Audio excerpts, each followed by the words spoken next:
Saren had not planned to attend her own undoing. But here she stood, third row from the altar, watching the man the moon had made for her press his lips to her sister's mouth. The wedding hall of Greyvolt Keep was suffocating. Garlands of white anemone hung from the iron chandeliers, their petals trembling in the warm updraft from 100 candles. This scent should have been lovely. Instead, it crawled into Saren's lungs like smoke and settled there thick and wrong. Kaelin's hand cradled Melis's jaw as he kissed her. Gentle, reverent, the way he had never once touched Saren. The crowd erupted into applause. Saren's hands stayed at her sides, her nails biting into her palms hard enough to leave crescents in the skin.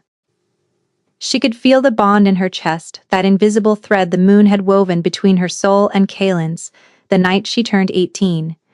And it was fraying, not breaking cleanly. Fraying like rope dragged across stone, each fiber snapping with a dull, sickening pain that radiated through her ribs and settled behind her sternum like a bruise she couldn't press. Melis turned from the altar, radiant in ivory silk, her auburn hair crowned with winter jasmine. Her gaze swept the crowd with practiced grace, acknowledging the well-wishers, the nobility, the foreign delegates. And then her eyes found Saren. Her sister smiled. It was not a warm smile. It was not the smile of a bride overcome with joy.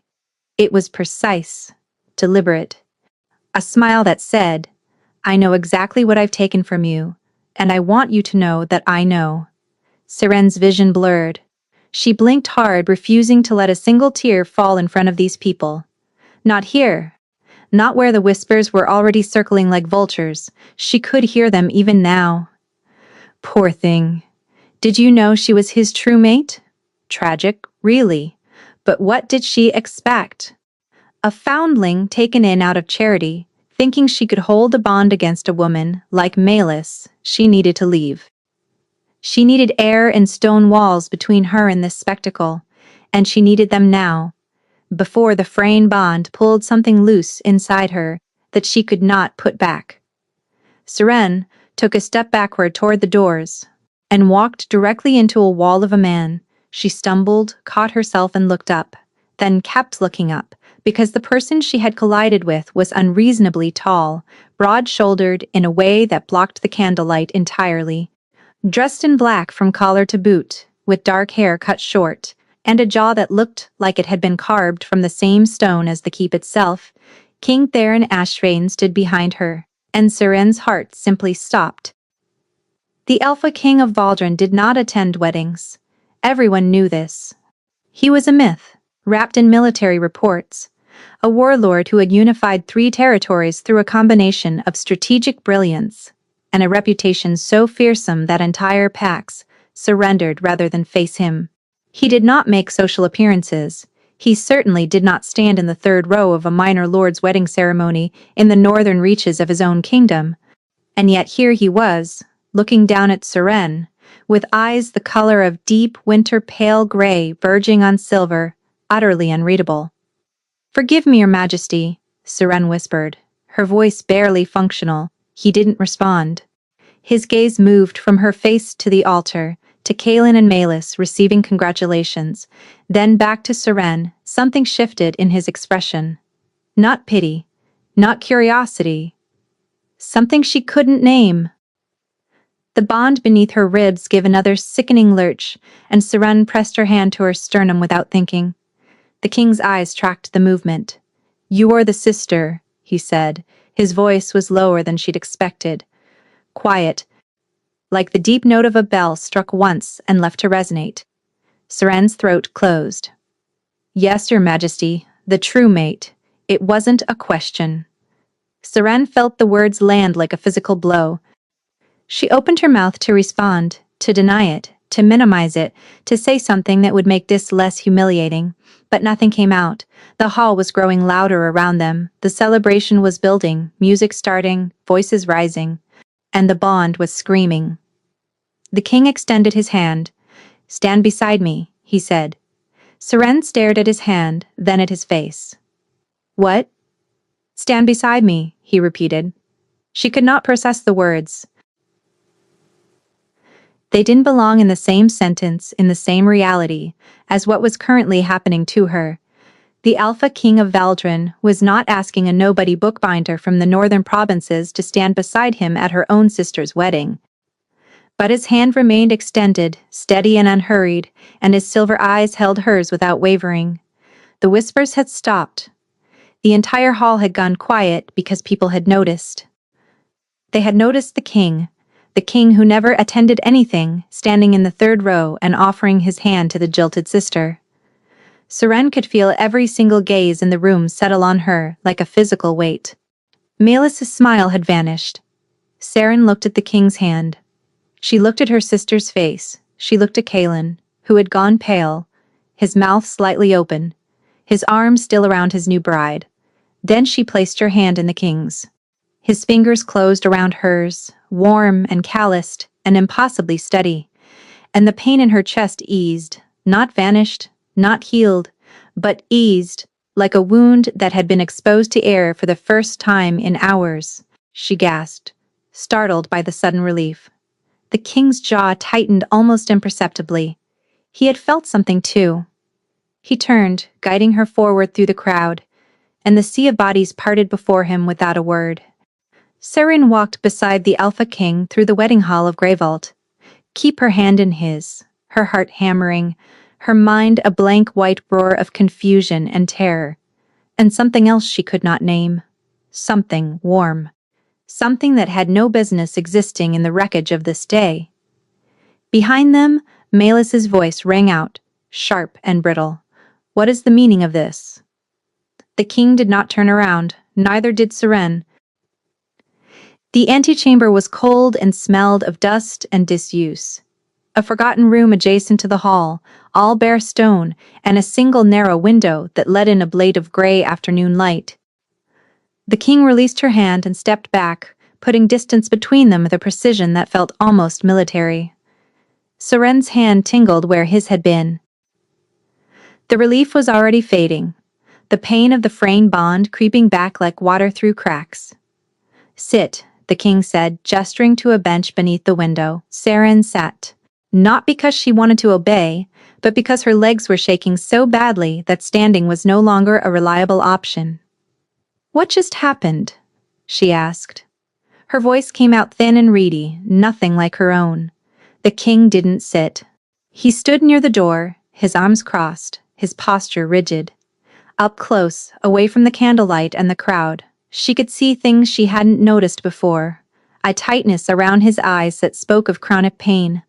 A slight tilt to his head as though he were straining to hear something just beyond his range. The way his gaze, for all its intensity, seemed to focus a fraction too slowly when she moved. Your bond, he said. It's rejecting the severance. Seren blinked. I know that. I can feel it. What you're feeling will get worse, he continued, his tone flat and clinical. An unwilling rejection without the proper rites can damage the wolf. You know this. She did. Every shifter child grew up, hearing the cautionary tales. Rejected mates who lost their wolves entirely, who went hollow, who wasted away because the bond was never meant to be torn. I'll survive, Seren said, because that was what you said when you had no other option. The king studied her. That, too, slow focus again, his silver eyes narrowing slightly like he was trying to see her through fog. Perhaps, he said. Then, without warning, what is your name? Seren. Seren Leaf. The surname was borrowed, given to her by the keep's steward when she'd been left on the castle steps as an infant. Leith, because the steward's mother had been a Leith, and someone had to name the baby. And your occupation? I'm a bookbinder, apprenticed to the palace bindery at Greyvault. A brief, unreadable expression crossed his face. A bookbinder, he repeated. Is that a problem? No. A pause. I'll send my beta to speak with you tomorrow. Seren's stomach dropped. Why? The king moved toward the door. Because I find myself in need of assistance, and you may be suited to provide it. What kind of assistance? He stopped with his hand on the door. For the first time, she saw something behind the mask. Just a flash, quick and raw. before he locked it away again. Exhaustion, profound and terrible exhaustion. The kind that requires discretion, he said. Oren will find you in the morning. Do not leave the keep. He was gone before she could respond. The door closed heavily behind him, and Seren sat alone in the cold antechamber, with her shaking hands in her splintering bond, and the phantom warmth of his fingers still lingering against her palm. She replayed the moment, over and over, his hand extended. Stand beside me the way the pain had eased when he touched her, the way his jaw had tightened as though he'd felt the same inexplicable thing. That night she lay awake in her narrow room in the bindery quarters and pressed her palm flat against her chest. The Bontic kaling was still there, still raw, still pulling. But beneath it, faint and strange and entirely new, something else hummed like a second thread had been laid alongside the first. Quiet and warm and waiting, she told herself it was nothing. She told herself that kings did not form bonds with bookbinders. She told herself that whatever had happened in that hall was political, or charitable, or simply the whim of a powerful man who answered to no one. She almost believed it. The morning came gray and wet, rain streaking the windows of the bindery in long diagonal lines. Seren had slept perhaps an hour, maybe two. The rest of the night had been spent staring at the ceiling, cataloging every sensation behind her ribs, trying to separate the dying bond from the new one that shouldn't exist. She was elbow-deep in a repair job, carefully reattaching the spine of a 300-year-old agricultural census, when the door opened and a man she had never seen before stepped inside. He was lean and sharp-featured, with close-cropped copper hair and the kind of face that gave away nothing unless he wanted it to. His clothes were plain but well-made, and he moved with the quiet economy of someone trained to be unnoticeable. "Seren Lith?" he asked. "That depends on who's asking." "Oren Kassad, the king's beta." He glanced around the bindery with polite disinterest. "You're smaller than I expected. People usually are, when they're not standing next to the largest wolf in the known territories." The ghost of a smile crossed his face and vanished. "The king has requested your presence." Seren set down her bone folder with deliberate care. "He mentioned something about needing assistance. He was light on details." "His Majesty is light on most things," Oren replied. "Details, patience, social graces, you'll adjust." He held the door open for her. "If you'll follow me." The walk from the bindery to the king's working quarters took them through corridors Seren had never entered. The palace at Greyvault was ancient, a sprawling stone fortress whose hallways formed a maze that only lifelong residents could navigate. Oren walked quickly. Seren had to half-job to keep up. "Can you tell me anything about what this is regarding?" she asked his back. "No." "Can you tell me if I should be worried?" Oren glanced over his shoulder. "Are you the worrying type?" "Extensively and with great commitment." "Then yes, you should probably be worried." He paused at a heavy oak door and knocked twice. "But not for the reasons you're imagining." The door opened into a study that was larger than Seren's entire quarters. Bookshelves lined 3 walls from floor to ceiling, crammed with leather-bound volumes and rolled maps. A fire burned low in a massive stone hearth, and behind a desk, buried under paperwork, his head bent over a report, sat the king. He did not look up when they entered. Seren stood just inside the doorway, her hands clasped in front of her, and tried to control the sudden hammering of her pulse. In daylight, without the ceremony and the crowd and the chaos, King Theron Ashvane looked different, not less intimidating. Less guarded, perhaps, she could see the dark hollows beneath his eyes more clearly. The tension in his jaw that never seemed to ease, and that slight tilt of his head again, angled toward the door as though listening to something she couldn't hear. "Seren Lith, your Majesty?" Oren announced. The king's pen paused. He looked up, and his gaze found her with that fraction of a second delay she had noticed the day before. He frowned, not at her exactly, but at something. "Come closer," he said. Seren approached the desk. 3 steps, 4, 5, and she saw it happen in real time. The slight widening of his eyes, the way his shoulders dropped. A fraction. Tension, releasing like a breath held too long. His gaze sharpened, focused, and for the first time since she'd met him, he looked at her with perfect clarity. "That's enough," he said. "Sit." There was a chair along the wall, positioned about 6 feet from his desk. Saren sat bewildered. "I'm going to continue working," the king said, already looking back at his papers. "You're going to remain in that chair." Saren waited for the rest of the instructions. "They didn't come? That's it?" she asked. "I just sit here."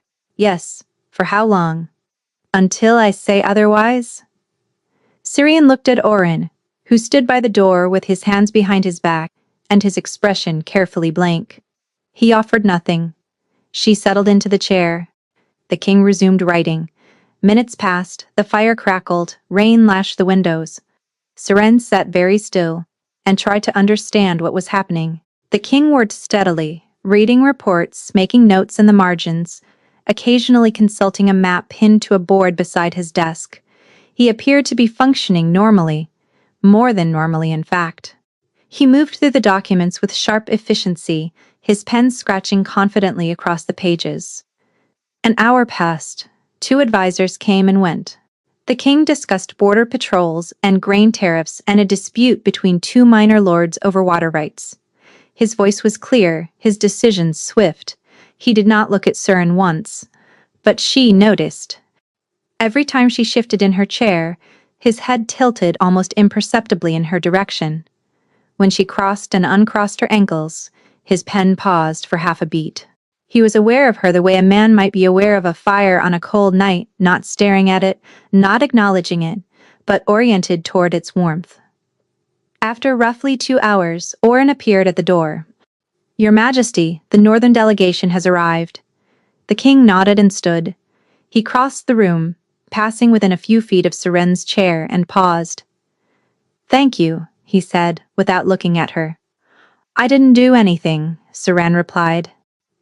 Something flickered across his face, that ghost of exhaustion she had seen the day before.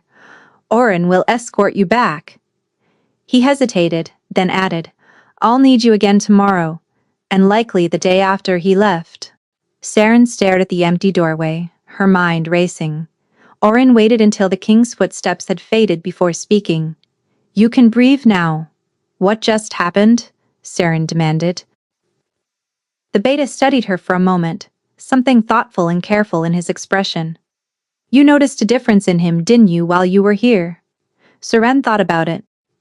The sharpness that had entered his gaze when she'd approached the desk, the ease in his shoulders, the focused clarity of his work. "He seemed better," she said slowly. "Sharper. Like something had been weighing him down and it lifted," or nodded once. "The king requires your presence again tomorrow, same time, same arrangement." "You said that already. What you haven't said is why the beta moved toward the door, because we don't fully understand it yet." He paused, one hand on the frame. "But I'd advise you not to mention this arrangement to anyone for his safety and yours." The chill that crawled down Siren's spine had nothing to do with the drafty corridor. "Is the king in danger?" she asked. Oren looked at her with an expression that was equal parts admiration and concern. "The king," he said quietly, "has been in danger for longer than anyone realizes. And yesterday in that wedding hall was the first time in over a year that anyone has seen him look truly well." He walked away before she could respond. Seren stood alone in the corridor, rain hammering the windows, and felt the twin threads pull in opposite directions, one toward the man who had chosen her sister, one toward the king who had, for reasons she could not begin to fathom, chosen her. 3 days passed each morning. Oren appeared at the bindery and escorted Seren to the king's study. Each morning, she sat in the same chair while the king worked. And each morning, the same thing happened. The moment she entered the room, something in him eased, sharpened, came alive. She started watching more carefully. On the first day, she thought she might have imagined it. On the second, she was certain. On the third, she tested it. She leaned forward in her chair, reducing the distance between them by perhaps 2 feet. The king was reading aloud from a treaty draft to his advisor, a sharp-tongued woman named Hadria, who seemed to disagree with everything he said on principle. Mid-sentence, his voice gained an edge of clarity it hadn't had before. His eyes tracked the words on the page with renewed precision. He caught a discrepancy in the text that he'd apparently overlooked twice already, Hadria noticed. Her gaze slid sideways to Saren, curious and suspicious. Later. Saren shifted her chair back. Not far, just a foot, within 10 minutes. The king paused mid-sentence. He frowned at the document, tilted his head, and reread the same line 3 times. Something wrong, Your Majesty? Hadri asked. No, the king said too quickly. A chill settled over Saren that had nothing to do with the room that evening. She found Vedra in the palace archives, surrounded by towers of crumbling manuscripts and the permanent smell of old ink. Vedra served as both head archivist and senior herbalist to the crown, a combination that made her either the most knowledgeable person in Greyvault or the most dangerously overworked. She was tiny and ancient, with white hair braided tight and eyes that missed absolutely nothing. Vedra, Saren said, closing the door behind her. I need to ask you something, and I need you to be honest with me. Vedra looked up from the manuscript she was translating. I'm always honest, child. It's one of my many exhausting qualities. Saren sat down across from her and told her everything. The wedding, the king's hand, the strange easing she had felt when he touched her, the 3 days of sitting in his study, the way he sharpened when she was close and dimmed when she moved away, the tilt of his head, the slight delay in his focus. Vedra listened without interrupting, her expression growing more serious with every word. When Saren finished, the archivist set down her pen and folded her hands. How much do you know about the siege of Ashenmere?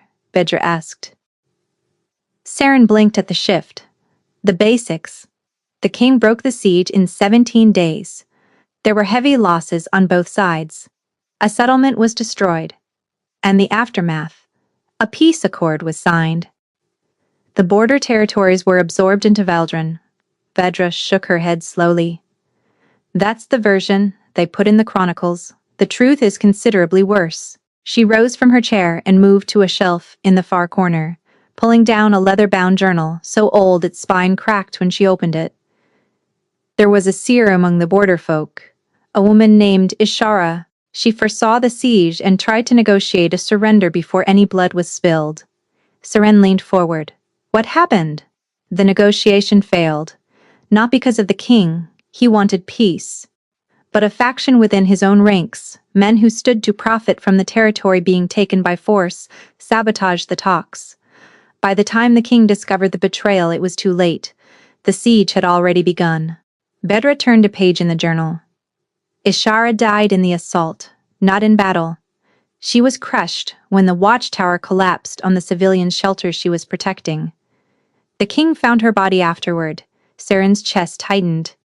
With her last breath, Vedra continued, she spoke a curse. Not in anger, understand? In grief, the old texts describe these as lament, curses born not from hatred, but from sorrow. They're rare, and they're deeply destructive because the victim's own guilt feeds them. What was the curse? Saren whispered.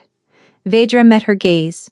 You who did not see my people will lose all sight of your own. Your senses will dim, one by one, until the world itself abandons you. She paused. The king is going blind. Saren and deaf and numb. He's been losing his senses for over a year. And no one outside his inner circle knows. The room tilted. Saren gripped the edge of the table. That's why he tilts his head, she breathed. He's straining to hear. His hearing is the most degraded. Vision follows closely. Touch and taste have begun to fade as well. Vedra closed the journal. Orin and I have been searching for a countercurse since it began. Every remedy has failed.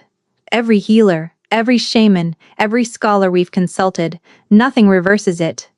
But he's better when I'm near him, Saren said, her voice rising. I've seen it. His eyes sharpen, his reactions improve. It's like he wakes up.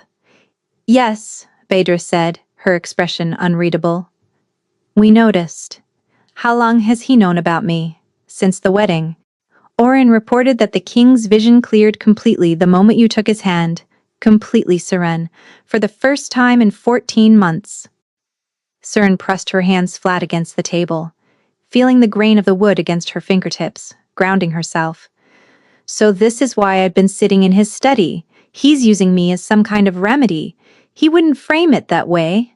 How would he frame it? He wouldn't frame it at all. The king barely acknowledges the curse exists. He would rather go blind and deaf in silence than admit to a single soul that he's vulnerable. Something in Seren's chest twisted. Not the dying bond, not the new thread. Something older, something that recognized the shape of someone carrying a weight they refused to share. The next morning, Oren led her to the king's private quarters instead of his study. Seren stopped in the corridor. I thought the arrangement was the study. The arrangement has been modified, Oren said, his expression giving nothing away. The king works from his rooms in the evenings.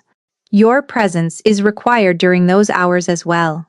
His rooms, Seren repeated flatly. His sitting room, specifically. There's a desk, a chair, books. Oren paused. What exactly did you think I meant? Nothing, Seren said, far too quickly. Absolutely nothing at all. Oren raised one eyebrow. I just want to be clear, Seren continued, the words tumbling out before she could stop them, that I am here in a professional capacity, and whatever arrangement His Majesty requires, I will fulfill with propriety of any kind. The silence that followed hung in the air like a verdict. I'll pass that along, Oren said, with a restraint that suggested he was exercising considerable willpower. The king's sitting room was, as promised, a working space. A large desk dominated one wall covered in the usual chaos of documents and maps. Bookshelves flanked the fireplace. 2 chairs sat near the hearth, one clearly the king's and one newly added, still smelling faintly of furniture oil.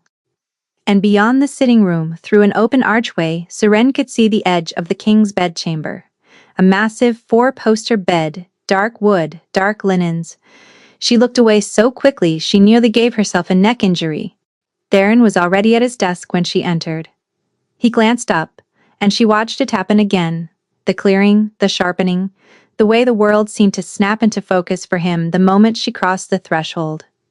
His shoulders dropped. His grip on his pen eased, and for just a moment, his expression softened into something close to relief. Your chair, he said, nodding toward the hearth. Seren sat. The fire was warm. The chair was comfortable, far more comfortable than the one in his study. She noticed a small table beside it, and on the table, a stack of books. She picked up the top one, Restoration Tech for pre-Junification manuscripts.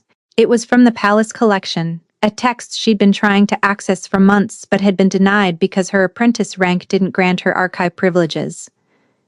These are for me? She asked, surprised. You mentioned an interest in pre-unification binding methods, the king said, not looking up.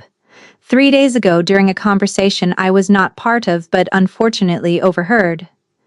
Seren stared at him. You were eavesdropping? My hearing is inconsistent, not absent. Occasionally, sounds I shouldn't be able to hear come through with perfect clarity. It's inconvenient. And you remembered a passing comment I made about bookbinding techniques.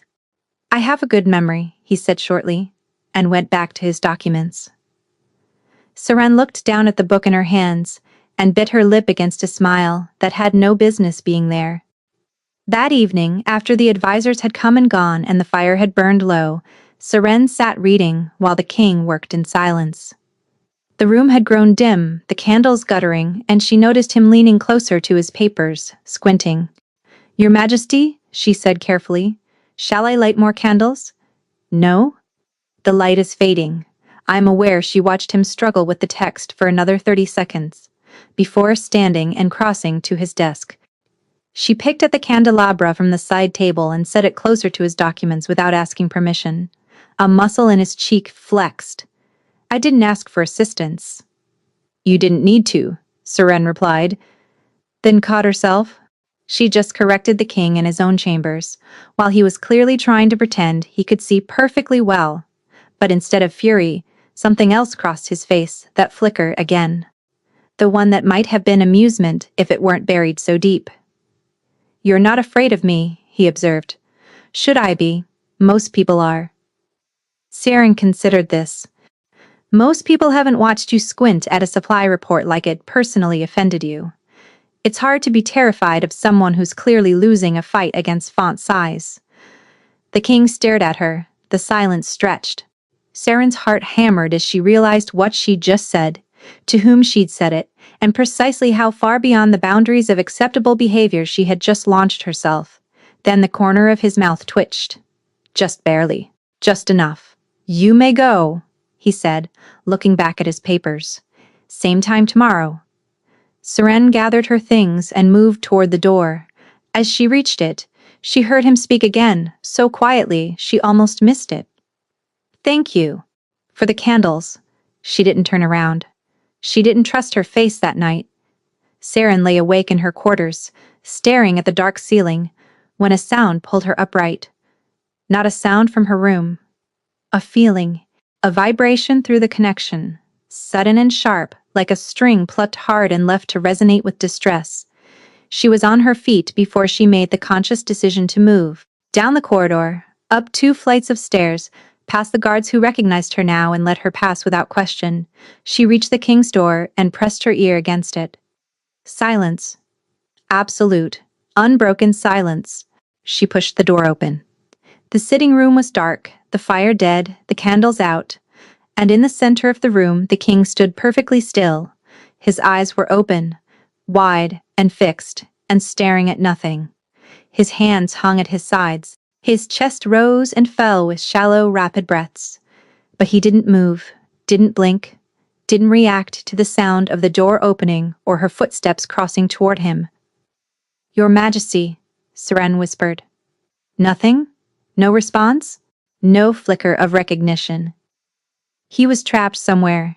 She couldn't see, locked inside his own body while the curse consumed what remained of his senses. She reached for his hand. The moment her fingers closed around his, she felt everything else fall away. The room, the cold, the dark, all of it narrowed to a single point of contact. His hand in hers, and somewhere beneath the stillness of his frozen body, a pulse of recognition so faint and desperate it nearly broke her. Saren didn't run to Vedra the next morning. She walked because running would have drawn attention, and attention was the last thing she needed after spending 10 minutes standing in the king's dark sitting room with her hand wrapped around his, watching the awareness slowly return to his eyes, like dawn breaking over a frozen landscape. He hadn't spoken when he'd come back, had simply looked down at her hand in his, then at her face, and the rawness of his expression had been so unguarded that she'd felt like she was seeing something she had no right to witness. "You should sleep, Your Majesty," she'd said. He had said nothing, but he hadn't released her hand. She'd stood there for another 5 minutes before his grip loosened and he stepped back, his walls reassembling themselves with visible effort. "Go," he'd said, and his voice had been rough and low and full of something she chose not to examine too closely now. In the cold clarity of morning, Saren sat across from Vedra in the archive and told her about the episode. His eyes were open, but he wasn't there. Saren said, her hands wrapped around a cup of tea that had gone cold. It was like he'd been pulled out of himself. "The silence takes him deeper at night," Vedra confirmed. "When his defenses are down, during the day he fights it. At night, it overwhelms." How often? Every night. Sometimes more than once, Saren absorbed this. And no one stays with him. No one is there when it happens. He won't allow it. Orn has tried. The king's personal guard has tried. He refuses company after dark. Vedra paused, studying Serene over her spectacles. "Though he didn't refuse yours," Serene ignored the implication and pressed forward. "When I touched him, he came back. It was immediate, like I pulled him out." "Because you did." Vedra set down her own cup. "Whatever connection exists between you and the king, it acts as an anchor. Your proximity sharpens his senses. Your touch appears to override the curse entirely, at least temporarily. So I should be with him at night, when it's worst. Vedra's expression shifted. That is a significant thing to offer. I'm not offering anything scandalous, Seren said quickly. I mean, being present in the room, available to help, if the episodes hit. I know what you meant, child. Phaedra's tone was gentle. And I think you know that the king will resist the idea fiercely. He did? When Orin relayed the suggestion, the king's refusal was swift and absolute. No. The single word reached Seren through Orin's carefully neutral retelling, and still managed to sound like a door slamming, but the following night Seren felt the distress through the thread again, sharper this time. More urgent. She went to his door, and the guards let her pass, and she found him in the same state. Standing. Staring. Gone. She took his hand, and he came back, and this time, when he looked at her, there was something in his face that might have been defeat. You felt it, he said. Not a question. Yes, from your quarters. Through 2 floors and 100 yards of stone. Yes. He pulled his hand from hers and sat heavily on the edge of his desk. This should not be possible. And yet, a long silence. The fire was dying. Seren moved to the hearth and added a log without asking. The way she would have in the bindery, and when she turned back the king was watching her with that expression again. The one that looked like he was memorizing something he expected to lose. The chair by the fire, he said finally.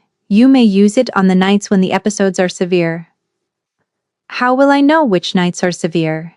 He hesitated. You seem to know already.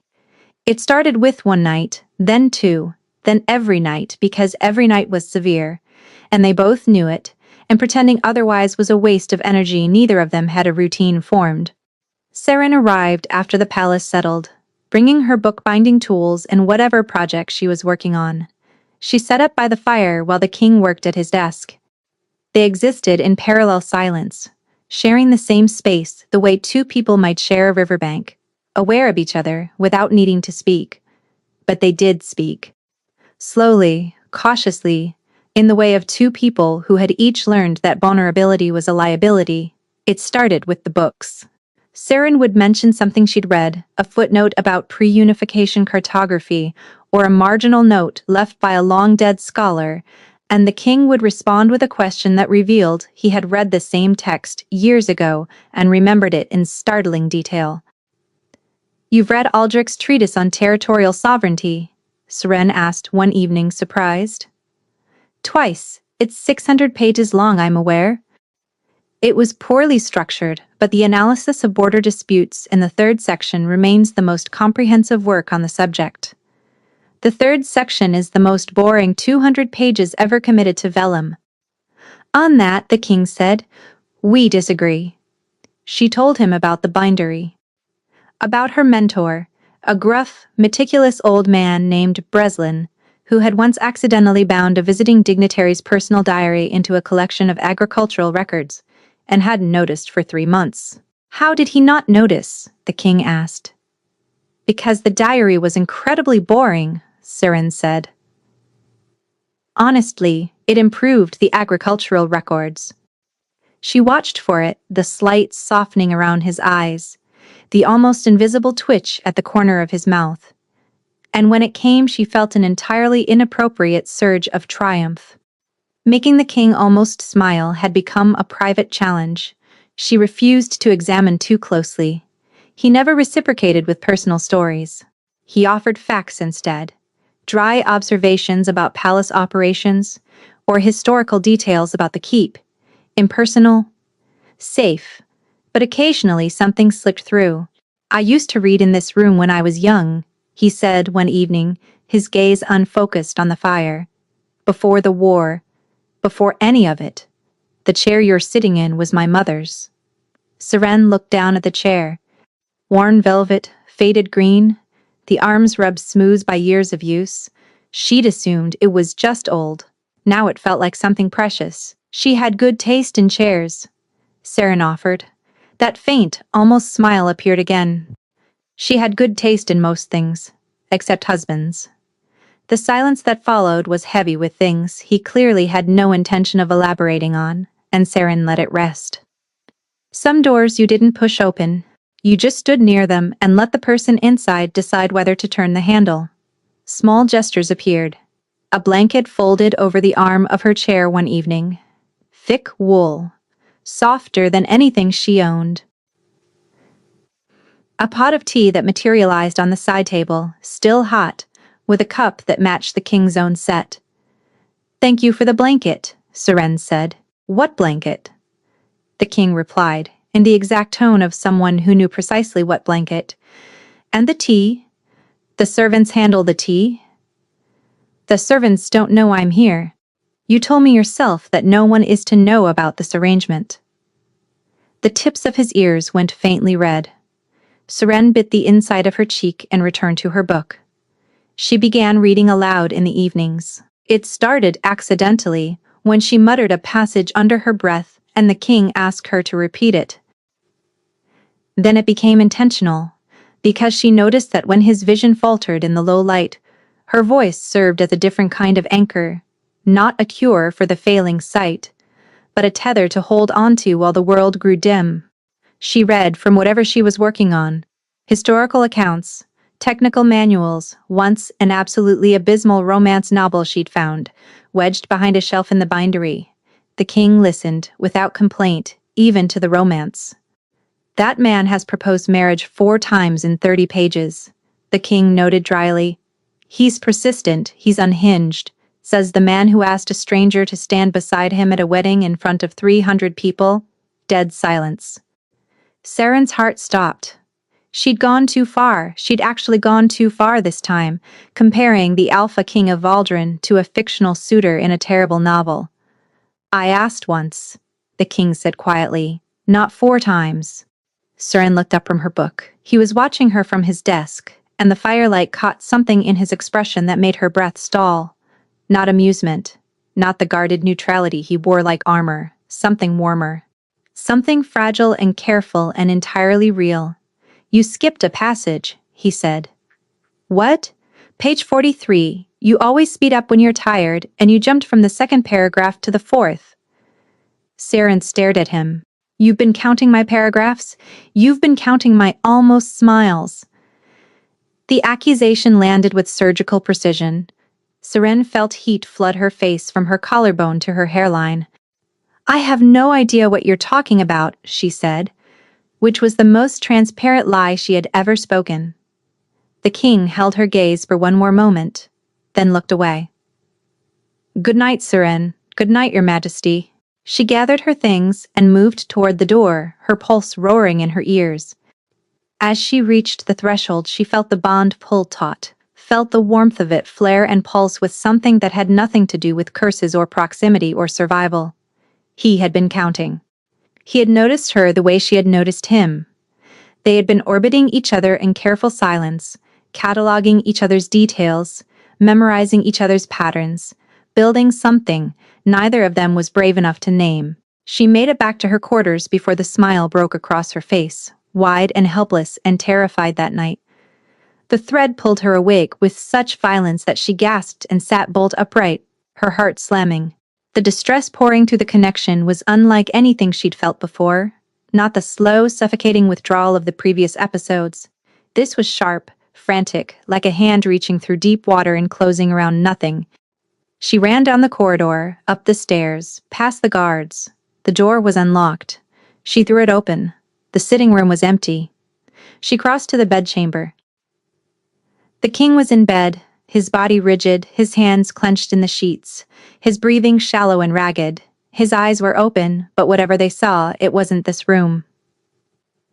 "Your Majesty," Saren breathed, reaching for his hand. The moment her fingers touched his, the floor disappeared beneath her feet. She plunged into blackness, absolute, total, consuming blackness. No light, no sound, no warmth, no scent, nothing. A void so complete that she couldn't tell if her eyes were open or closed, couldn't feel her own body, couldn't hear her own breath. She existed as nothing more than a point of consciousness suspended in infinite emptiness. And somewhere in that emptiness so faint she almost missed it, she heard him, not words, not speech. A sound that went beyond hearing, beyond language, the raw, wordless scream of a man who had been trapped in darkness so long he had forgotten there was anything else. Seren opened her mouth and called his name into the void. There was no ground, no sky, no walls, no air, no temperature. The void was not darkness in the way. A room without candles was dark. It was the absence of everything. Seren existed as a thought suspended in nothing, stripped of her body, her senses, her ability to orient herself in any direction. Panic surged through her, raw and animal, and she fought it down with everything she had. Because somewhere in this nothing, Theron was screaming, not with his voice. She couldn't hear sound here, but through the thread that connected them, she could feel it. A vibration so deep and anguished it bypassed her ears entirely and resonated in her bones, or where her bones should have been, in whatever part of her still existed in this place. She reached for the thread, not with her hands, because she couldn't feel her hands, but with something deeper intention, maybe. The thread was warm in the emptiness, the only warm thing. A thin golden line stretching from her chest into the infinite dark. Seren followed it. Time didn't exist here, she might have moved for seconds or hours, but slowly, gradually she became aware of him, not sight, not sound, just presence. A density in the void, a place where the nothing was less nothing. She pushed toward it, Theron. She thought his name with every ounce of force she possessed, and the void shuddered. She felt something solid beneath her feet, felt the cold rush in, and with it the distant smell of stone and ash. Felt her own hands, her own skin, the fabric of her nightgown against her legs. And then she could see him. He knelt on ground that wasn't ground, in a space that had formed around them, like a bubble in deep water. His eyes were open and empty, his hands pressed flat against the floor, his shoulders rigid with the effort of enduring something she could not see. The void pressed against the edges of their small pocket of reality like hands against glass. Theron. She said it out loud this time, and the sound of her own voice was so startlingly real that she flinched. His head turned. Slowly, like a man moving underwater, his silver eyes found hers, and for a moment they were blank.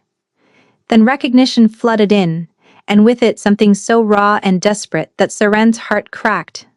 "You shouldn't be here," he said. His voice was rough and distant as though reaching her from very far away. "Neither should you."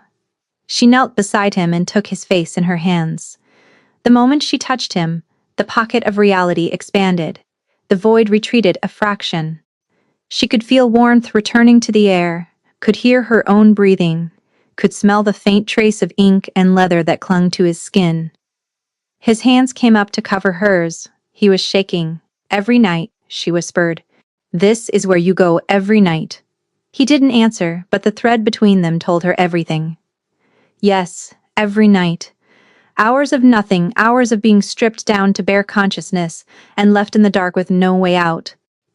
The curse didn't just steal his senses in the waking world. It dragged him here when he slept and buried him alive in emptiness. "I can't always find the way back," he said quietly. "Some nights it takes hours." Seren pressed her forehead to his. "Then I'll find it for you."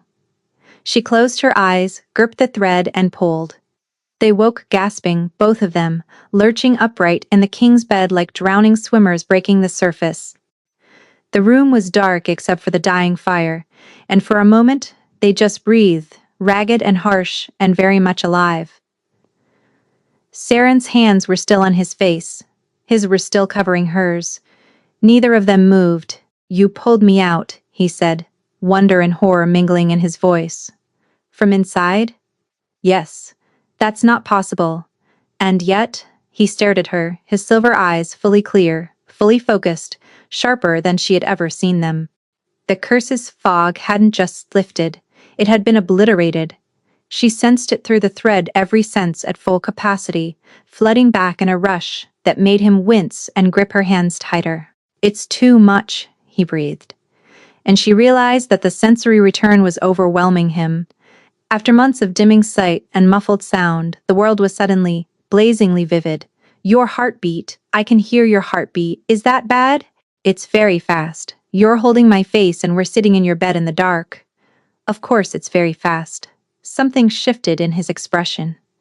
The wonder remained, but beneath it, a heat that hadn't been there before. An awareness of her that went beyond gratitude, beyond necessity, beyond whatever clinical arrangement they had been hiding behind. His thumb traced the line of her jaw. Seren's breath caught. You should go, he said, and his voice had dropped to something low and rough that made her stomach tighten. Probably, she agreed, and didn't move. The thread between them pulsed, warm and insistent and undeniable.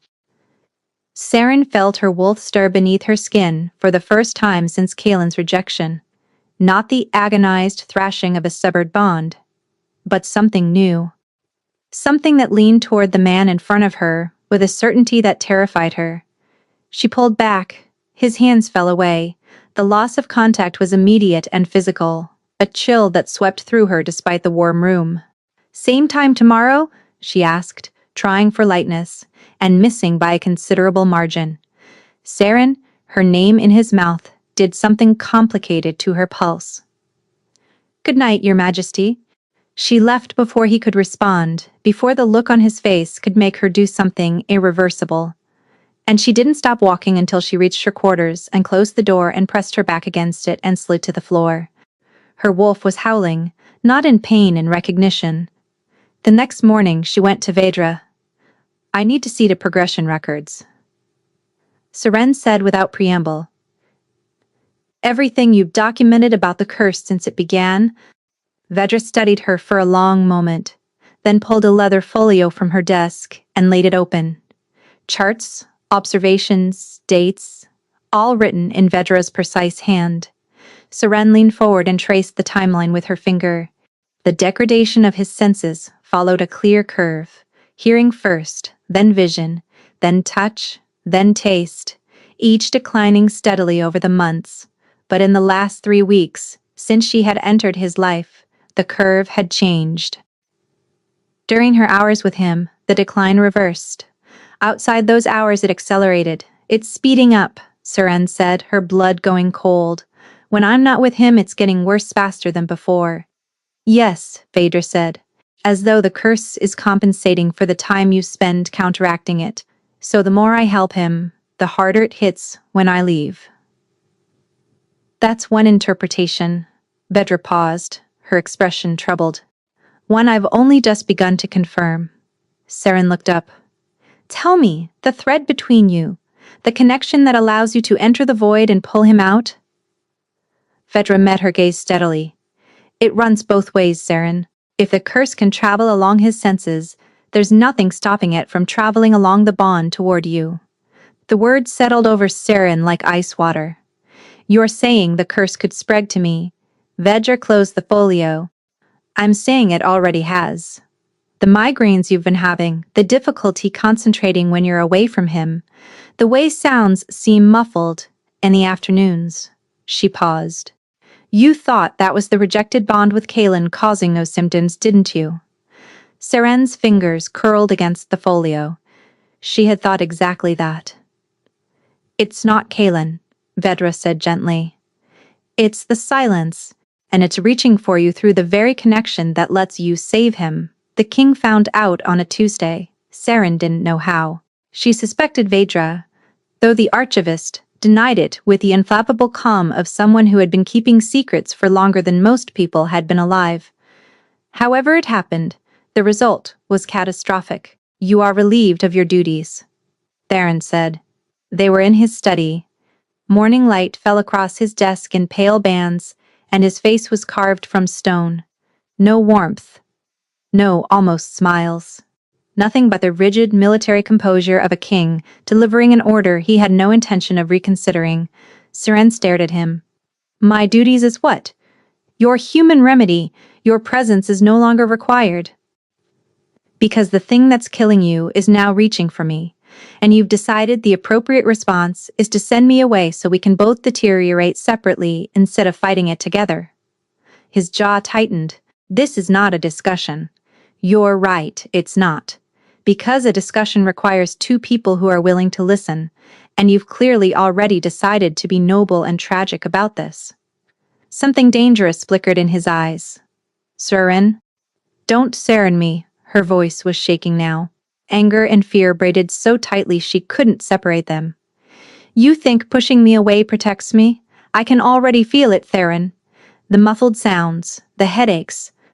Sending me to the other side of the palace doesn't undo what's already happening. It just means we both suffer alone. He stood so abruptly his chair scraped back against the stone floor. I will not be the reason you lose your senses. I will not drag you into that void with me. You didn't drag me anywhere. I walked in. I chose to walk in. Then I'm choosing for you. His voice was low and final. You will return to the bindery. You will not come to my quarters. You will not come to my study, Oren will ensure it. The words landed like blows. Saren felt each one settle against her sternum, heavy and bruising, and beneath them the bond pulled so tight, it ached. And if I refuse, she whispered, then I'll have you removed from Greyvault entirely. The silence that followed was the worst kind. The kind that meant he was serious. The kind that meant he would rather destroy whatever was growing between them than risk it destroying her. Seren gathered her things with steady hands. She would not cry in front of him. She absolutely, categorically would not cry. She made it to the door before her composure cracked, just slightly, just enough for her voice to waver. You're wrong about this, she said without turning around. And by the time you realize it, I hope it's not too late. She left. The door closed behind her. She made it halfway down the corridor, before the first tear fell. The days that followed were the worst of her life, and Saren had lived through the public humiliation of watching her fated mate marry her sister. So the bar was considerable. The connection didn't care about royal orders. It pulled constantly, a low, grinding ache beneath her ribs that intensified with every hour of separation. She couldn't eat properly, couldn't sleep.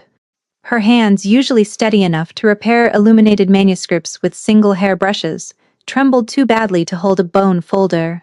The symptoms Vedra had warned about worsened. Sounds grew muffled, as though someone had packed cotton into her ears. Colors faded at the edges of her vision.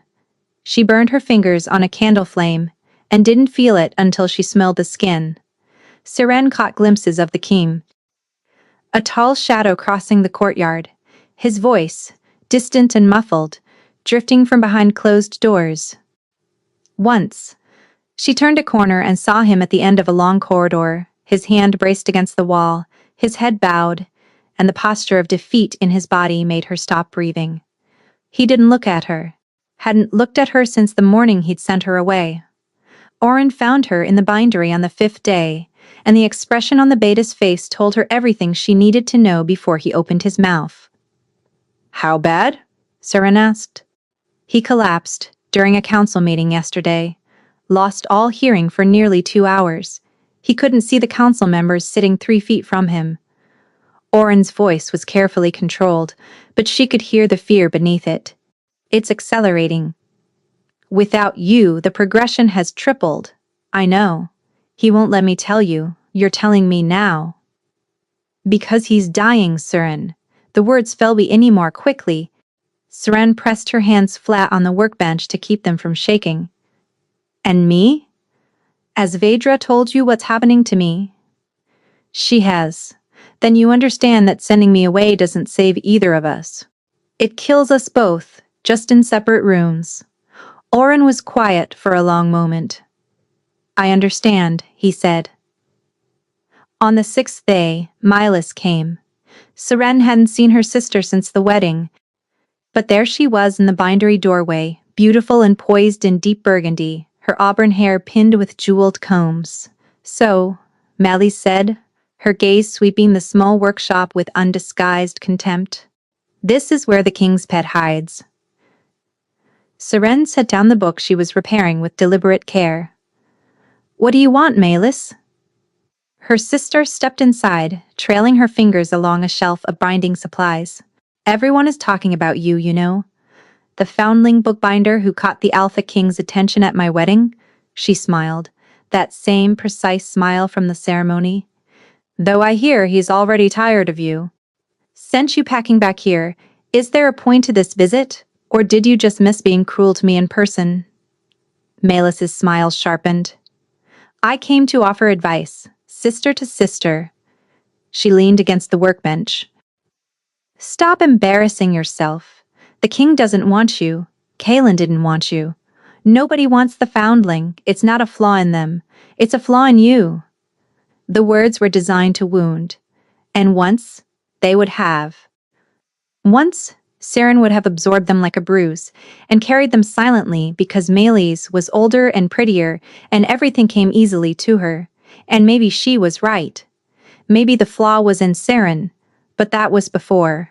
Before the king's hand extended in a crowded hall, before she learned what it felt like to be needed.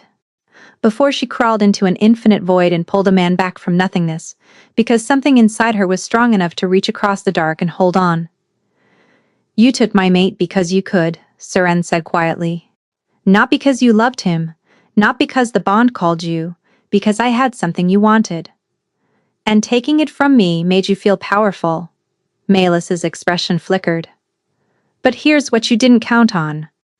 Saren stood, and she was shorter than her sister, had always been shorter, but in this moment she felt something in her spine straighten that had been bent for years. The bond you stole wasn't the real one. It was never the real one. And the thing that's happening between me and the king, the thing you came here to mock, is something you will never understand. Because it isn't about wanting. It's about choosing to walk into the dark for someone else, even when it costs you everything. Melis stared at her, for the first time in Saren's memory. Her sister had nothing to say. Please leave my bindery, Saren said. Melis left. Saren sat back down and her hands were shaking again, but not from the curse. From the aftershock of saying out loud the things she had carried silently for 23 years, that evening. Saren collapsed. She was walking from the bindery to the kitchens when the world tilted sideways without warning. Her vision went white, then gray, then nothing. She felt her knees hit the stone floor, felt the cold rush up to meet her, heard distantly someone shouting her name. When she woke, she was in the infirmary, and Vedra was beside her, holding her wrist and counting her pulse with grim concentration. Don't try to sit up, Vedra said. What happened? You fainted. And across the palace at the exact same moment, so did the king. Saren's blood went cold. What? The bond is synchronizing your deterioration.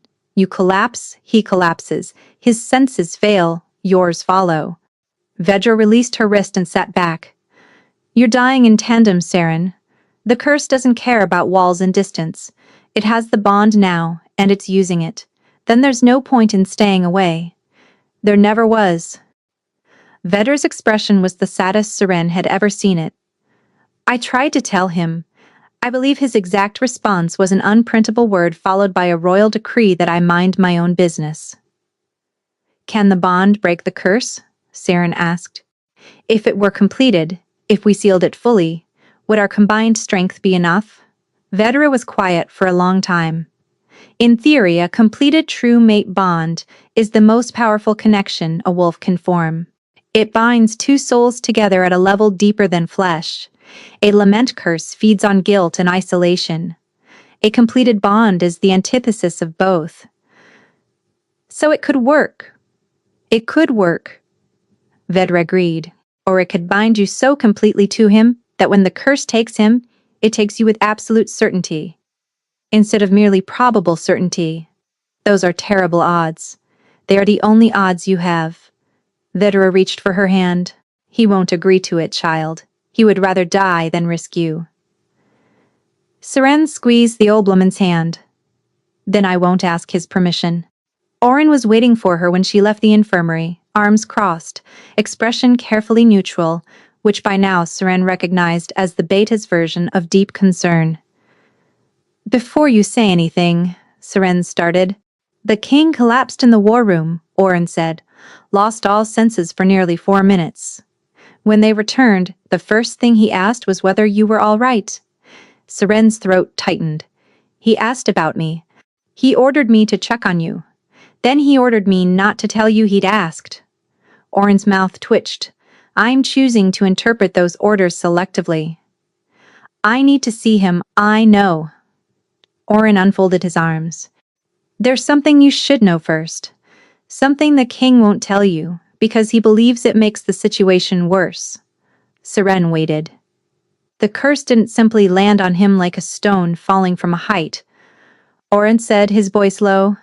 It took root because he let it. Ishera's curse was a lament, powerful but not unbreakable. It should have weakened within months. Instead, it's grown stronger every day for over a year. He paused. Do you know why? His guilt, Seren said. He blames himself for Ishara's death. Not just Ishara, everyone.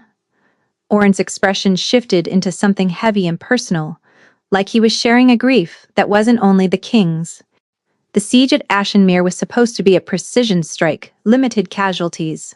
In and out within a week. His voice hardened. Instead, the saboteurs in his ranks turned it into a massacre. 200 civilians died in the watchtower collapse alone. The king's own men disobeyed his orders, and he bears the weight of every death as though he swung the blade himself. That's not fair. No, but guilt rarely is. Oren met her gaze. The silence feeds on it. Every night the void shows him what he lost, what he failed to prevent, and every night he agrees with the punishment. He believes he deserves to lose the world because he couldn't save theirs. The parallel hit Seren with the force of a physical blow. A man who believed he deserved to lose everything, a woman who had spent her life believing she wasn't worth keeping. Two people, so convinced of their own unworthiness, that they would rather suffer alone than reach for the hand extended in the dark. Get me into his chambers, Seren said. He'll be furious. He'll be alive. Oren steadied her for a moment. Then he nodded. Tonight, after the household retires, I'll leave the corridor clear.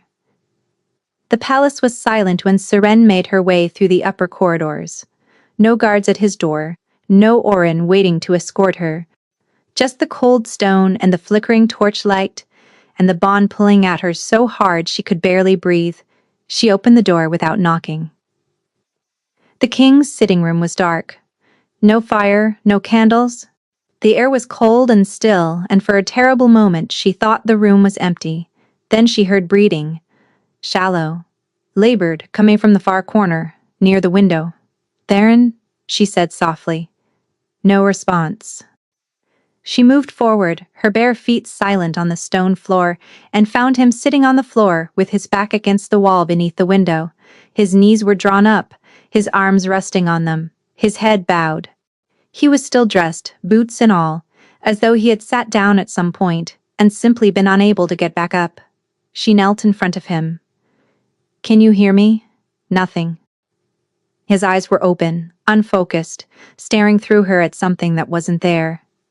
Can you see me? Not a flicker, the curse had him. Not fully, not the void, but somewhere between. A gray twilight where the world existed, as shadows and whispers, and nothing was clear enough to hold on to. Seren reached out and placed her hand against his cheek. The effect was instantaneous. His breath hitched. His pupils contracted, focused, found her face. She watched the world come back to him in real time, watched clarity flood his expression like water filling a glass, and when his eyes finally locked onto hers, the naked relief in them was staggering. Seren, her name came out broken. You can't be here. I can. I am. I sent you away. You sent me away to protect me from a curse that's already reached me. My hearing is fading, Theron. My vision dims every afternoon. I burned my fingers 3 days ago and didn't feel it. She held up her hand, showing the pink mark across her fingertips. Pushing me away didn't stop it. All it did was make sure we both suffered alone. His face contorted. She watched him absorb the information, watched the guilt land, watched it settle into the lines of his face like an old, familiar weight. No, she said firmly, reading him with the accuracy of someone who had spent weeks memorizing every shift in his expression. You don't get to take this on as your fault. I walked into the void of my own choosing. I sat in your study because I wanted to. I came back tonight because I need to be here, not because you forced me. If the bond is sealed, he said, his voice rough, and the curse takes me anyway, you'll die too. If the bond stays incomplete and the curse takes you, I'll die anyway. Fedra confirmed it. We're already too connected for distance to save me. She moved closer, both hands on his face now, forcing him to look at her. So the question isn't whether I'm at risk. I'm already at risk. The question is whether we fight this together or separately. I can't lose you, he said, and the words came out like they'd been torn from somewhere deep and raw and unprotected. I have lost soldiers and allies and territory and my own senses, and I have endured all of it, but I cannot lose you. Then stop pushing me away.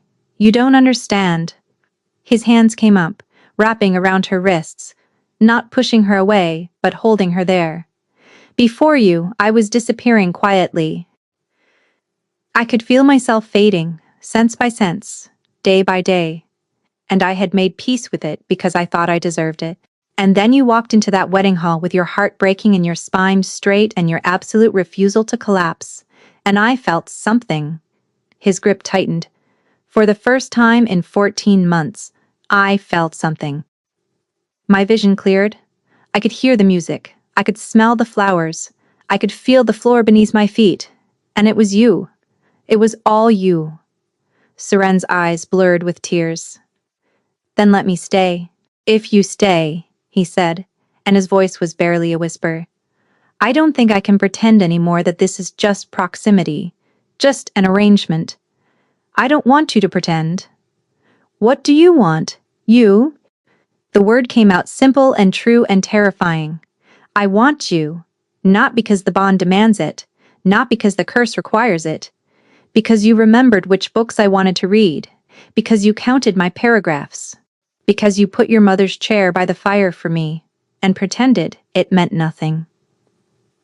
He stared at her. She watched the last of his defenses crumble, watched the walls he had built from guilt and duty and self-punishment collapse like structures that had been hollowed from within, and what remained beneath them was so tender and bare and real that it stole her breath.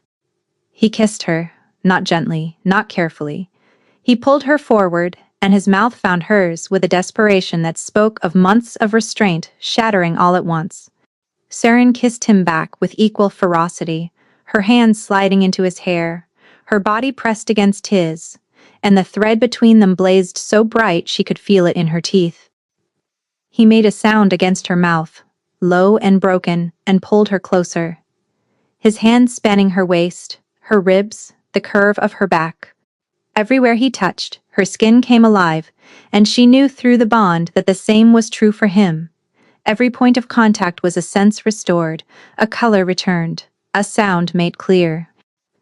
If we do this, he breathed against her lips, there's no going back. I don't want to go back. He lifted her as though she weighed nothing, and he carried her through the archway into the bedchamber, his mouth never leaving hers.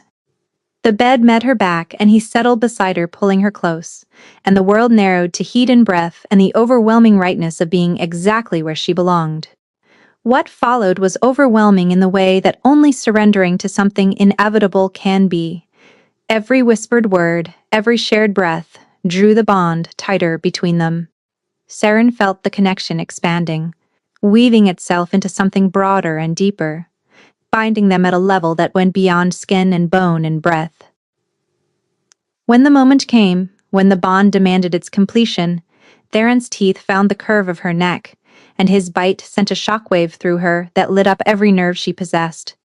The bond snapped into place with an almost audible force, golden and blazing and utterly complete, binding them together so thoroughly that for one breathless moment she couldn't tell where she ended and he began. She bit him back, felt his groan vibrate through her, felt the bond answer, doubling back on itself, sealing tight, complete. They lay tangled together afterward, breathing hard, his forehead pressed to hers. Everything poured through the bond.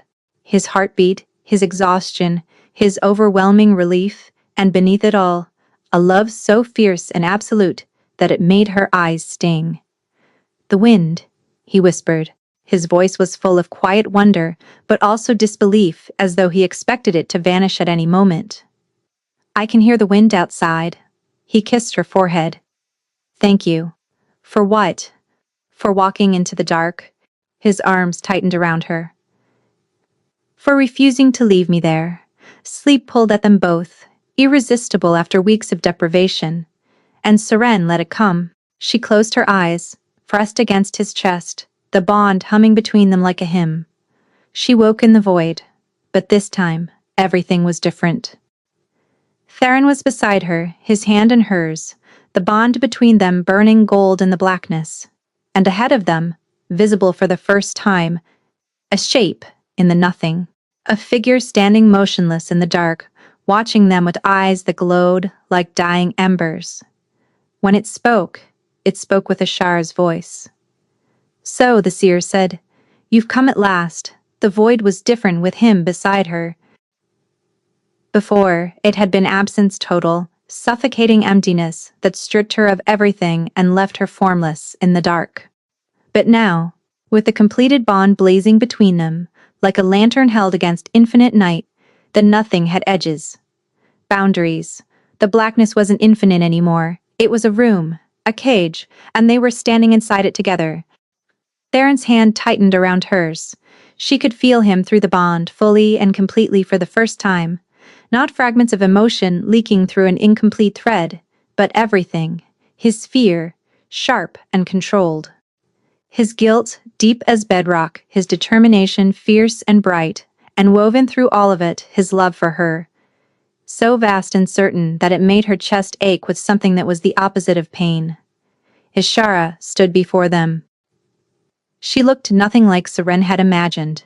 Not a vengeful witch, not a snarling spirit with blood on her teeth. She was young, younger than Seren, with dark skin and gentle eyes and braided hair that fell past her shoulders. She wore a simple dress, and her bare feet rested on ground that wasn't ground. She looked tired, not angry, not hateful, just profoundly, achingly tired. "You sealed the bond," Ishara said, and her voice echoed strangely in the void, as though it were coming from everywhere and nowhere at once. "I wondered if you would. You knew about the bond?" Seren asked. "I knew it was the only thing that could bring you both here willingly." Ishara's gaze moved to Theron. "I've been waiting a long time, King." Theron's jaw was tight, his body rigid beside Seren's. The guilt surged through the bond, rising like floodwater, and with it came images. Not memories she could see, but memories she could feel, pouring through the connection between them with brutal clarity. The march on Ashen Mere. The careful plans for a limited engagement, the surgical precision of the strategy, and then the horror of watching it unravel. His own commanders disobeying orders, the assault expanding beyond its boundaries, the watchtower buckling under bombardment that was never supposed to reach the civilian district. And Ishara, running through the chaos with her hands raised, shouting for a crute that no one could hear over the bombardment. The sickening moment when the tower came down, the dust, the silence, the terrible, terrible silence that followed. Theron finding her body in the rubble, kneeling beside her, feeling her last breath against his hands as she spoke the words that would chain them both to this darkness. Seren's eyes filled with tears, not her grief, his. Pouring through the bond, like water through a broken dam, 14 months of guilt and self-punishment, and the absolute conviction that he deserved every second of the silence. "I failed you," Theron said to Ishara. His voice was stripped bare. No armor, no composure, nothing but a man standing before the consequence of his deepest regret. "I should have seen the sabotage sooner, should have been there when the tower fell, should have done more." "Should have what?"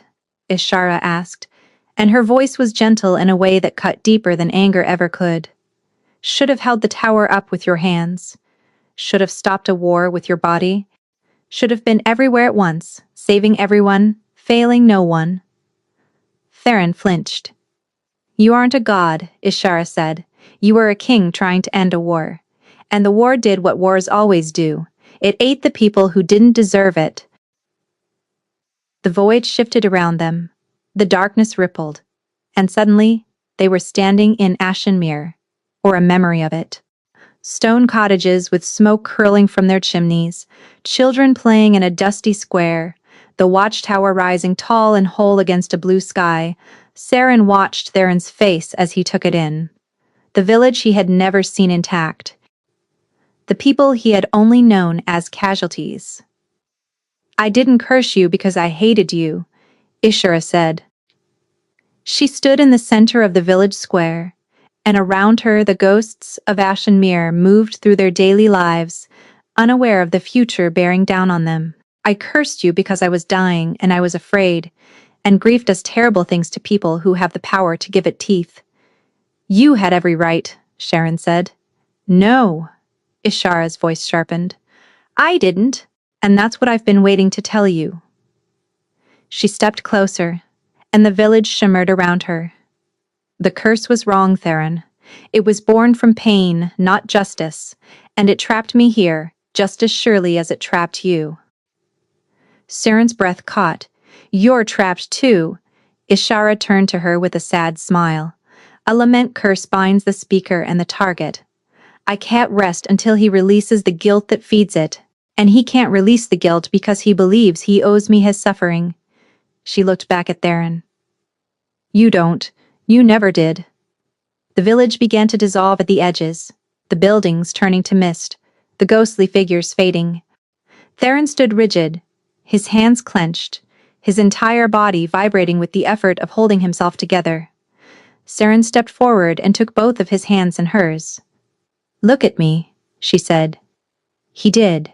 His silver eyes were raw, red-rimmed, stripped of every defense he had ever built. I spent my entire life believing I was abandoned because I wasn't enough, Saren said, and the words came from a place so deep and true that speaking them felt like pulling thorns from her own chest.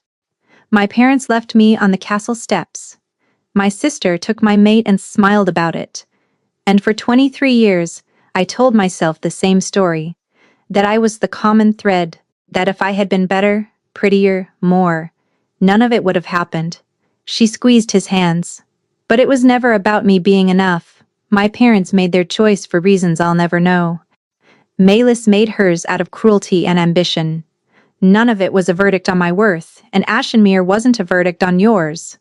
People died because of my decisions, Theron said, his voice cracking. People died because of a war that other men engineered. You tried to prevent it, you failed. And that failure will always hurt, and it should. But living in the punishment doesn't bring them back. Saren pressed her forehead to his. It just keeps you and Ishara both in chains. She felt the moment it broke, not the curse, not yet. Something inside him, the iron certainty that he deserved, the darkness, the belief so deep and old it had become part of his foundation. She felt it crack through the bond, felt the sharp, agonizing pain of it giving way. And then the flood that followed 14 months of suppressed grief, pouring out of him in a sound that was more animal than human. He fell against her, his arms wrapping around her so tightly she could barely breathe, and she held him. She held him the way she'd wanted to hold him since the first night she'd seen him standing frozen in the dark, and she didn't let go. When he spoke, it was to Ishara, and his voice was wrecked. I'm sorry, he said. Not because I owe you suffering, because you deserved better. All of you deserved better. Ishara closed her eyes.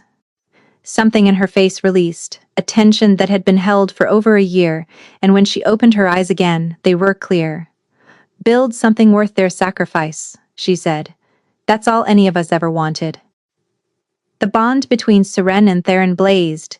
Golden light erupted from the thread connecting them, pouring outward in a wave that filled the void like sunrise filling a valley. The darkness shattered. The village of Ashenmere dissolved into warmth and light. Ishara smiled, a real smile full of relief and peace and exhaustion, and she came apart like ash in a warm wind, gently, willingly, finally free. Surin woke in his arms, in his bed, in the warm amber light of a fire that had burned down to its last embers. Theron was awake beside her, his face wet, his eyes wide and clear and blazing with a clarity she had never seen in them before. "I can hear the wind," he whispered. "The servants in the corridor below, the hounds in the courtyard, the rain on the roof, 3 floors above us." His hand came up to cup her face, trembling. "I can see the flecks of gold in your eyes, the freckle beneath your left ear, the thread where your sleeve was mended." Seren laughed through her tears. "That's a lot of detail. I can feel everything." His thumb traced her cheekbone. "The weave of the sheets, the heat of the fire. Your pulse under my fingers?" His voice broke. "I can feel everything, Seren." She pulled him close and held him while he wept. Not from grief, this time. From the overwhelming, devastating relief of a man who had been locked in a silent, sightless prison for 14 months and was finally impossibly free. "I've got you," she whispered against his hair. "I've got you." He held her tighter, and they stayed like that as the fire burned low and the rain fell softly against the windows, and the world, vivid and loud and beautifully painfully real, continued around them. The curse didn't vanish without a trace. Theron still flinched at sudden loud noises, his body bracing for the silence that no longer came. Some mornings he woke, reaching for her in a panic, convinced for one terrible heartbeat that his hands would feel nothing on those mornings. Seren took his face in her hands and waited until his breathing steadied and his eyes focused on hers and the panic drained away, replaced by the quiet, bone-deep gratitude of a man who still couldn't quite believe his senses would stay. Healing, they learned, was not an event. It was a practice, daily and imperfect, and sometimes frustrating, like binding a book with a cracked spine. You could only work with patience and steady hands and the faith that the structure would hold. The court's reaction to a foundling bookbinder standing beside the Alpha King was exactly as complicated as Seren had expected. The whispers followed her through every corridor and council chamber. The looks, the barely concealed disdain from nobles who believed bloodline determined worth. She felt the weight of all of it, every day. But Theron was immovable. "If anyone takes issue with my mate," he told the assembled court on the day of their formal bonding ceremony, "they are welcome to raise the matter with me directly." He paused, and the silence that followed was the productive kind. "I'll wait." Nobody raised the matter. Seren kept working in the bindery. This was non-negotiable. She was the Alpha King's mate, but she was also a bookbinder, and she would not stop being one simply because her title had changed. The bindery became her sanctuary, the place where her hand remembered who she was before any of this had happened, and who she still was beneath it. The bond to Kaelin dissolved quietly like ice, melting in spring. She barely noticed when it finally disappeared. Whatever the moon had intended when it paired them, it had been overruled by something deeper. Malus could keep what she had taken. Seren had something her sister would never understand. Months later, on an evening so ordinary it shouldn't have mattered but did, Seren sat in the faded green chair by the fire in the king's chambers. A half-bound manuscript rested in her lap. Her tools were spread across the side table, alongside a cup of tea that had gone cold because she always forgot to drink it while she worked. Theron sat at his desk, reading. The fire crackled. Rain tapped gently against the windows. The bond between them hummed, golden and steady, and the room was warm with a quiet that had nothing to do with silence and everything to do with peace. He looked up from his papers. She looked up from her binding. "You're staring," she said. "You skipped a stitch." "I did not skip a stitch. I have never skipped a stitch in my life." 3rd row, left side. Seren looked down, examined the binding with narrowed eyes. He was right. She would die before she admitted it. "Good night, Theron," she said, biting back a smile. "Good night, Seren." She went back to her book. He went back to his papers. The fire burned low, the rain fell soft, and outside the windows of Greyvault, Keep the world turned quietly onward, and for the first time and longer than either of them could remember, everything was exactly as it should be.